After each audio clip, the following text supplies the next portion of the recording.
នេះខ្ញុំនឹងបង្រៀនបងប្អូនទាំងអស់គ្នាអំពីរបៀបដាក់ពាក្យអាហារូបករណ៍រដ្ឋាភិបាលកូរ៉េខ្ញុំបានមកដល់ប្រទេសកូរ៉េដល់រថ្ងៃហ្នឹងគឺដោយសារតែខ្ញុំជាប់អាហារូបករណ៍រដ្ឋាភិបាលកូរ៉េហ្នឹងឯងហើយអាហារូបករណ៍របស់រដ្ឋាភិបាលកូរ៉េហ្នឹងដែរគឺគេចេញឲ្យយើងមួយចប់តែម្ដងនិយាយទៅយើងចាំតែមករៀនទេបាច់ខ្វល់ពីរឿងលុយកាក់អីទេហើយបើយើងអត់ចាយអីផ្ដេសផ្ដាស់ខ្ជះខ្ជាយទេគឺយើងអាចសល់លុយហ្នឹងដើរលេងបានទៀតអញ្ចឹងដើម្បីដាក់អាហារូបករណ៍រដ្ឋាភិបាលកូរ៉េហ្នឹងមុនដំបូងយើងត្រូវចូល website www.studyinkorea.go.kr យើងវាយប៉ក់ទៅវានឹងចេញផ្ទាំង website Study in Korea នេះហើយបន្ទាប់មកយើងចុចអាត្រេ3ហ្នឹងទៅវានឹង load ចេញ language នៅលើក្បាលហ្នឹងហើយយើងដូរ language ហ្នឹងទៅជាភាសាអង់គ្លេសសិនមកបន្ទាប់មកវានឹងចេញផ្ទាំង website ហ្នឹងដដែលហើយយើងចុចអាត្រេ3ហ្នឹងមកវានឹង load notice ឲ្យយើងហើយចុចលើ notice ហ្នឹងហើយយើងនឹងឃើញ scholarship notice ហើយយើងចុចចូលលើ scholarship notice ហ្នឹងមកហើយវា load ផ្ទាំង scholarship notice ហ្នឹងឲ្យយើងហើយយើងអូទៅក្រោមបំផុតទៅហើយយើងចុច next បន្ទាប់ពីយើងចុច next ហ្នឹងហើយយើងអូទៅក្រោមទៀតទៅរកលេខ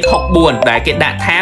2026 application guideline ហ្នឹងបន្ទាប់មកគឺយើងចុចលេខ64ហ្នឹងមកហើយអូទៅក្រោមទៅវានឹងឃើញ application guideline និង application form ឲ្យយើងហើយពេលដែលយើងចុច download application guideline ហ្នឹងមកវានឹង load ព័ត៌មានអាហារូបករណ៍ហ្នឹងឲ្យយើងហើយគេបញ្យល់ថាយើងត្រូវដាក់ពាក្យរបៀបម៉េចហើយនៅពេលដែលយើងចុចចូល application form វិញគេនឹងចេញ form ឲ្យយើងបំពេញសម្រាប់ដាក់ពាក្យអញ្ចឹងបើបងប្អូនទាំងអស់គ្នាចង់ដាក់អាហារូបករណ៍រដ្ឋាភិបាលកូរ៉េហ្នឹងកុំភ្លេចអនុវត្តតាមអ្វីដែលខ្ញុំប្រាប់ទាំងអស់គ្នាហើយចុងក្រោយនេះខ្ញុំចង់ប្រាប់ថាគឺខ្ញុំមានបើកថ្នាក់បង្រៀនភាសាកូរ៉េចំពោះអ្នកអត់ចេះសោះគឺអាចរៀនកម្រិត1បានរៀងរាល់សៅរ៍អាទិត្យម៉ោង9ដល់ម៉ោង10កន្លះព្រឹកតម្លៃសិក្សាគឺ$50ចំពោះអ្នករៀនភាសាកូរ៉េបានតិចតួចហើយចេះអានកូរ៉េហើយគឺអាចរៀនកម្រិត2បានរៀងរាល់ថ្ងៃសៅរ៍អាទិត្យម៉ោង4ដល់ម៉ោង5កន្លះល្ងាចតម្លៃសិក្សាគឺ$60ហើយខ្ញុំនឹងបង្រៀនតាមអនឡាញរយៈពេល8សប្តាហ៍ពីដើមខែ5ដល់ចុងខែ6បើសិនគិតថាវីដេអូនេះមានប្រយោជន៍កុំភ្លេចចុច follow ហើយ share ឲ្យខ្ញុំម្នាក់មួយផងពីខ្ញុំស្ប៉ាញ់បងនៅស្មោះបាយ